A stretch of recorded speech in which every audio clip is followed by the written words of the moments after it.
ಬಹಳ ಒಂದು ವಿಶೇಷವಾದ ದಿನ. ನಮಗೆ ಎಲ್ರಿಗೂ ಗೊತ್ತಿರೋ ಹಾಗೆ ನಮ್ಮ ದೇಶದ ಏಕೈಕ ಮಹಿಳಾ ಪ್ರಧಾನಮಂತ್ರಿಯಾದಂಥ ಶ್ರೀಮತಿ ದಿವಂಗತ ಇಂದಿರಾ ಗಾಂಧಿ ಅವರ ಜನ್ಮದಿನ.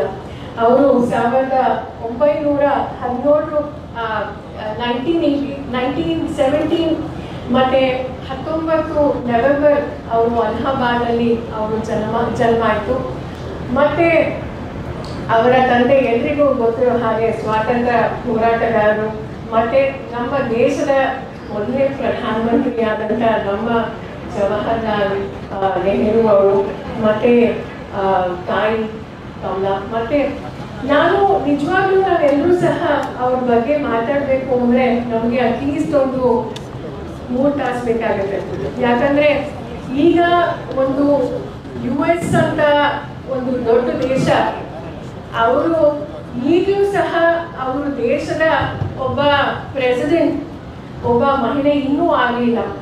ಆದರೆ ನಮ್ಮ ದೇಶದಲ್ಲಿ ಒಬ್ಬ ದಿಟ್ಟ ಮಹಿಳೆ, ಉಕ್ಕಿನ ಮಹಿಳೆ, ಆ ಕಾಲದಲ್ಲಿ ಮಹಿಳೆಯರು ಹೊರಗಡೆ ಬಂದು ಕೆಲಸ ಮಾಡೋಕ್ಕೂ ಬಿಡ್ತಿರ್ಲಿಲ್ಲ. ಆಗ ಅವರು ಪ್ರಧಾನಮಂತ್ರಿಯಾಗಿ ನಮಗೆ ಬಹಳ ಚೆನ್ನಾಗಿ ಒಂದಲ್ಲ ಎರಡಲ್ಲ 3 ಬಾರಿ ಅವರು ನಮ್ಮ ದೇಶದ ಪ್ರಧಾನಮಂತ್ರಿ ಆಗಿದ್ರು.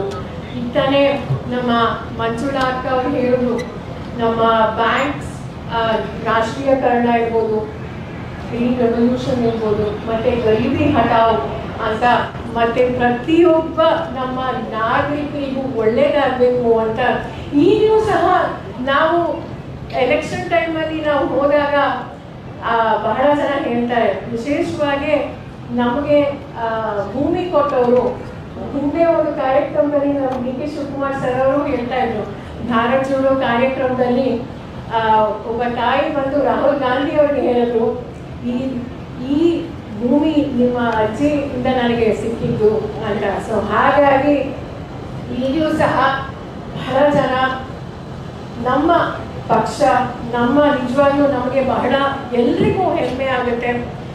ನಾನು ಈಗ ನೋಡಿ, ನಾವು ಎಲ್ರಿಗೂ ಅಷ್ಟೇ, ವಿಶೇಷವಾಗಿ ಮಹಿಳೆಯರು, ಪ್ರತಿಯೊಬ್ಬ ಮಹಿಳೆ ಸಹ ಒಂದೊಂದು ಹಳ್ಳಿಯಲ್ಲೂ ಸಹ ಅವಳಿಗೆ 2,000 ರೂಪಾಯಿ ಹೋಗ್ತಾ ಇದೆ ಡೈರೆಕ್ಟಾಗಿ ಅಕೌಂಟಿಂದ. ಅಂದರೆ ಬ್ಯಾಂಕು ರಾಷ್ಟ್ರೀಯಕರಣ ಆಗ ಅವರು ನಮ್ಮ ದೇಶದ ನಮ್ಮ ಇಂದಿರಾ ಗಾಂಧಿ ಅವರು ಪ್ರಾರಂಭ ಮಾಡಿದ್ದು. ಈಗ ನಿಜವಾಗ್ಲೂ ನಾವು ಎಲ್ಲೋ ಒಂದು ಕಡೆ ನಾವು ಆಲೋಚನೆ ಮಾಡಬೇಕು. ಯಾಕಂದರೆ ಗಾಜಾ ಇರ್ಬೋದು, ಪ್ಯಾಲೆಸ್ಟೀನ್ ಇರ್ಬೋದು, ಯುಕ್ರೇನ್ ಇರ್ಬೋದು, ಅವರು ಬಹುಶಃ ಇವತ್ತು ಇದ್ದಿದ್ರೆ ಅವ್ರು ಹೇಗೆ ಕಠಿಣವಾದಂಥ ಒಂದು ನಿರ್ಧಾರಗಳು ತಗೋತಾ ಇದ್ರು ಅಂತ ಒಬ್ಬ ಪ್ರಧಾನಮಂತ್ರಿ ಆಗಿ ಅಂತ. ಸೊ ನಾನು ಈಗ ಹೆಚ್ಚು ಮಾತಾಡಲಿಕ್ಕೆ ಹೋಗಲ್ಲ. ವಿಶೇಷವಾಗಿ ಎಲ್ಲ ನಮ್ಮ ಇವತ್ತು ಬೆಳಗ್ಗೆಯಿಂದ ನಾವು ಒಂದು ಮೆಡಿಕಲ್ ಕ್ಯಾಂಪ್ ಸಹ ನಾವು ಮಾಡ್ತಾ ಇದ್ದೀವಿ. ದಯವಿಟ್ಟು ಎಲ್ಲ ನಮ್ಮ ಮಹಿಳೆಯರು ಅವರ ಆರೋಗ್ಯನ ನೋಡ್ಕೋಬೇಕು ಅಂತ ನಾನು ಮನವಿ ಮಾಡ್ತೀನಿ. ಮತ್ತು ಈಗ ನಮ್ಮ ಇಡೀ ರಾಜ್ಯದಲ್ಲಿ ನಮ್ಮ ಜನರಿಗೆ, ವಿಶೇಷವಾಗಿ ಮಹಿಳೆಯರಿಗೆ ಒಳ್ಳೆಯದಾಗಬೇಕು ಅಂತ ನಮ್ಮ ಎಲ್ಲ ನಾಯಕರು, ವಿಶೇಷವಾಗಿ 1,21,00,000 ಜನರಿಗೆ, ವಿಶೇಷವಾಗಿ ಮಹಿಳೆಯರಿಗೆ ಡೈರೆಕ್ಟಾಗಿ ಅಕೌಂಟಿಗೆ ಹೋಗ್ತಾ ಇದೆ 2,000 ರೂಪಾಯಿ. ಈಗ ನಾವು ನೋಡ್ತಾ ಇದ್ದೀವಿ ಸಾಮಾಜಿಕ ಜಾಲತಾಣದಲ್ಲಿ, ಮಹಿಳೆಯರು ಕಣ್ಣು ಆಪರೇಷನ್ ಇರ್ಬೋದು,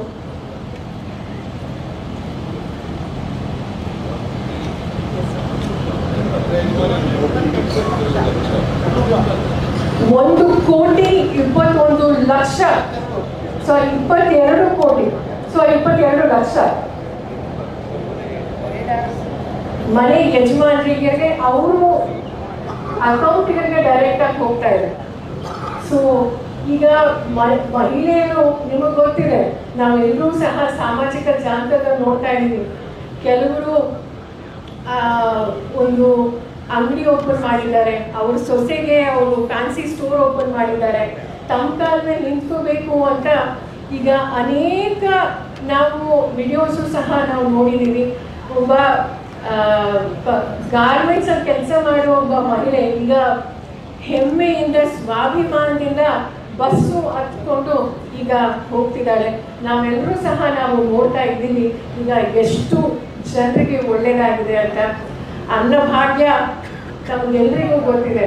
2013 ನಮ್ಮ ಸಿದ್ದರಾಮಯ್ಯ ಸರ್ ಅವರು ಹಸಿವು ಇಂದ ಯಾರೂ ಸಹ ಬದುಕಬಾರ್ದು ಅಂತ ಅನ್ನಭಾಗ್ಯ ಡೇ 1 ಅವರು ಪ್ರಾರಂಭ ಮಾಡಿದ್ರು. ಅದೇ ರೀತಿ ಗೃಹ ಜ್ಯೋತಿ ಇರ್ಬೋದು, ಯುವಕರಿಗೆ ಒಳ್ಳೆಯದಾಗಬೇಕು ಅಂತ ಯುವನಿಧಿ ಇರ್ಬೋದು.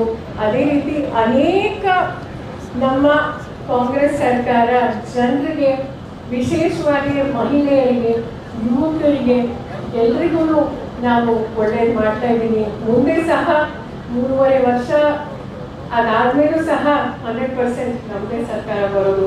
ಇವತ್ತು ನಾವೆಲ್ಲರೂ ಸಹ ನಮ್ಮ ದಿವಂಗತ ಇಂದಿರಾ ಗಾಂಧಿಯು ಅವರ ಬಗ್ಗೆ, ಅವರ ಜೀವನದ ಬಗ್ಗೆ ಮತ್ತೆ ಅವ್ರ ಬಗ್ಗೆ ನಾವು ಚರ್ಚೆ ಮಾಡೋಣ. ಮುಂದಿನ ಪೀಳಿಗೆಗೆ ನಿಜವಾಗ್ಲೂ ನಮ್ಮಂತ ಮಹಿಳೆಯರಿಗೆ ಅಲ್ಲ, ಪ್ರತಿಯೊಬ್ಬರಿಗೂ ಅವರು ಮಾದರಿ ಆಗಿದ್ದಾರೆ.